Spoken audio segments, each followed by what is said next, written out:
हर हर महादेव, जय सिया राम। स्वागत है आप सभी का धर्म यात्रा के इस यूट्यूब चैनल के नए वीडियो पर।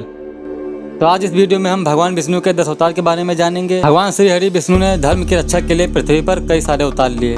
वैसे तो भगवान विष्णु के कई सारे अवतार रहे, लेकिन उनके अवतारों में 10 अवतार प्रमुख हैं। नमस्कार, मेरा नाम है शिवम गोस्वामी।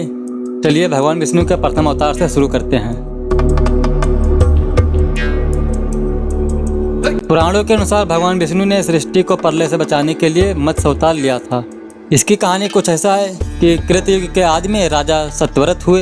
एक दिन राजा सत्यव्रत स्नान करके जलांजलि दे रहे थे। एक दिन उनके अंजलि में एक छोटी सी मछली आई, तो उन्होंने सोचा कि चलो इसे समुद्र में डाल देते हैं। लेकिन उस मछली ने बोला कि आप मुझे समुद्र में मत डालिए, नहीं तो बड़ी मछली मुझे खा जाएगी। तब राजा सत्यव्रत ने उस मछली को अपने कमंडल में डाल लिया और मछली और बड़ी हो गई। तब राजा सत्यव्रत ने उस मछली को अपने सरोवर में डाल दिया। फिर देखते देखते वो मछली और बड़ी हो गई। राजा को समझ आ गया कि यह मछली कोई साधारण मछली नहीं है। राजा ने उस मछली को अपने वास्तविक रूप में आने का प्रार्थना की।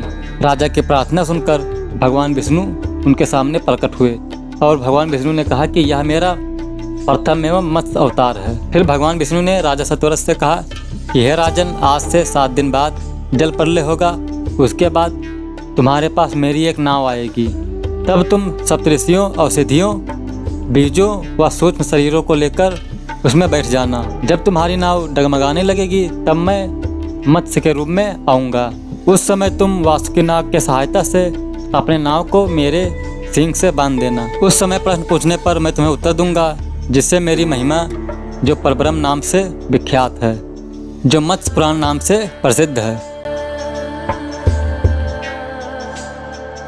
धर्म ग्रंथों के अनुसार भगवान विष्णु ने कूर्म यानी कछुए का अवतार लेकर समुद्र मंथन में सहायता की थी। भगवान विष्णु के कूर्म अवतार को कच्छप अवतार भी बोला जाता है। इसकी कहानी कुछ इस प्रकार है। एक बार देवराज इंद्र को ऋषि दुर्वासा द्वारा श्राप देकर उन्हें श्रीहीन कर दिया था। देवराज इंद्र जब भगवान विष्णु के पास गए तो भगवान विष्णु ने उन्हें समुद्र मंथन करने को कहा।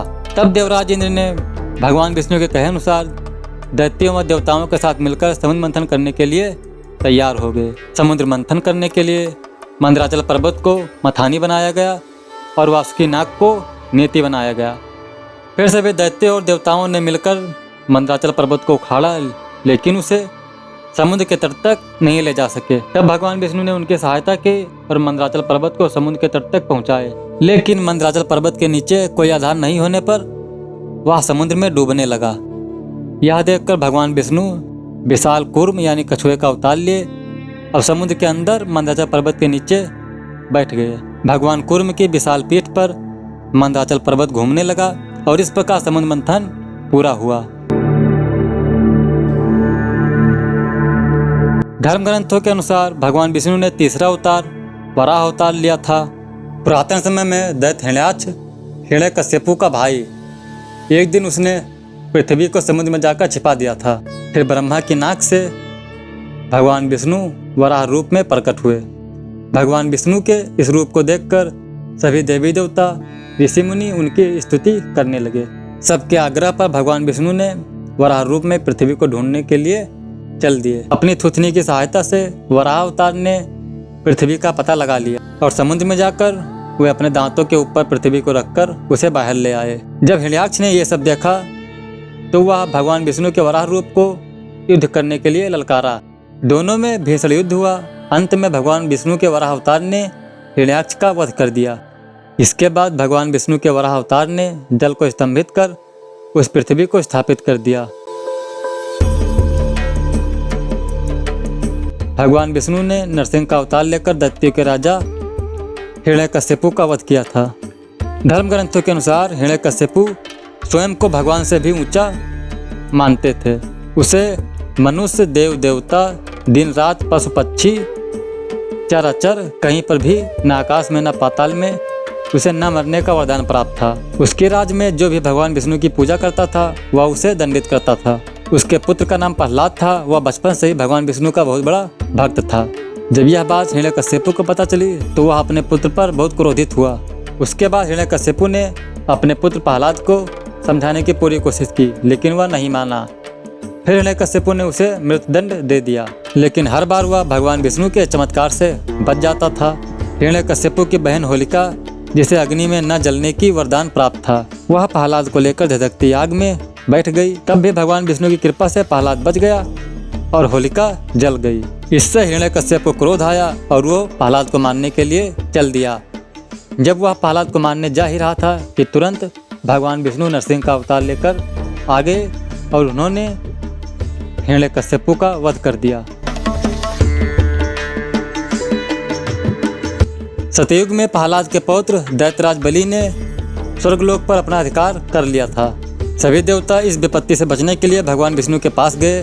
तब भगवान विष्णु ने कहा कि मैं स्वयं देव माता अदिति के गर्भ से जन्म लूंगा और तुम लोगों को तुम्हारा राज दिलाऊंगा।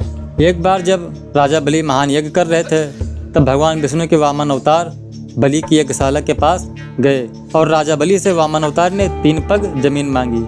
राजा बलि के गुरु शुक्राचार्य ने भगवान विष्णु के सभी लीला को समझ गए थे और उन्होंने बलि को दान देने से मना कर दिया। लेकिन फिर भी बलि ने वामन अवतार को 3 पग दान देने के लिए संकल्प ले लिया। भगवान वामन ने विशाल रूप धारण कर एक पग से पृथ्वी और दूसरे पग से स्वर्गलोक को नाप लिया था। जब तीसरा पग रखने के लिए कोई भी स्थान नहीं बचा, तो राजा बलि ने तीसरा पग अपने सिर पर रखने के लिए कहा। जब वामन अवतार ने बलि के सिर पर अपना पैर रखा, तो वो सूतल लोक में चले गए। बलि की दानवीरता को देखकर भगवान ने उन्हें सूतल लोक का स्वामी बना दिया। इस प्रकार भगवान वामन ने देवताओं की सहायता करके उन्हें स्वर्गलोक पुनः लौटा दिया। त्रेता युग में राक्षस राज रावण का बहुत आतंक था। उससे देवता भी डरते थे। उसका वध करने के लिए भगवान विष्णु ने राजा दशरथ के यहाँ माता कौशल्या के गर्भ से जन्म ले लिया। इस अवतार में भगवान विष्णु ने बहुत सारे राक्षसों का वध किया और मर्यादाओं का पालन किया। पिता के कहने पर वनवास गए। वनवास जाने पर राक्षस राज रावण उनकी पत्नी सीता को उठा कर ले गया। सीता की खोज में भगवान राम लंका पहुँचे और वहाँ पर श्री राम और रावण के बीच घोर युद्ध हुआ और रावण मारा गया। इस प्रकार भगवान विष्णु ने राम का अवतार लेकर देवताओं को भय मुक्त किया। द्वापर युग में भगवान विष्णु ने श्री कृष्ण का अवतार लेकर अधर्मियों का नाश किया। भगवान कृष्ण का जन्म कारागार में हुआ था। इनके पिता का नाम वासुदेव और इनकी माता का नाम देवकी था। भगवान श्री कृष्ण ने इस अवतार में बहुत सारे चमत्कार किए और अनेकों दुष्टों का संहार किया। कंस का वध भी भगवान श्री कृष्ण ने किया और महाभारत के युद्ध में अर्जुन के सारथी बने और दुनिया को गीता का ज्ञान दिया। धर्मराज युधिष्ठिर को राजा बनाकर धर्म की स्थापना की। भगवान विष्णु का यह अवतार सभी अवतारों में सबसे श्रेष्ठ माना जाता है। धर्म ग्रंथों के अनुसार भगवान विष्णु कलयुग में कल्कि का अवतार लेकर आएंगे। कल्कि अवतार कलयुग व सतयुग के संधि काल में होगा। यह अवतार 64 कलाओं से युक्त होगा। पुराणों के अनुसार उत्तर प्रदेश के मुरादाबाद जिले के संभल नामक स्थान पर विष्णु यशा नामक तपस्वी ब्राह्मण के घर भगवान कल्कि पुत्र रूप में जन्म लेंगे। कल्कि देवदत्त नामक घोड़े पर सवार होकर संसार से पापियों का विनाश करेंगे और धर्म की पुनः स्थापना करेंगे। तो ये थी भगवान विष्णु के 10 अवतार की कहानी। इस वीडियो में मैंने भगवान विष्णु के 2 अवतारों के बारे में नहीं बताया है।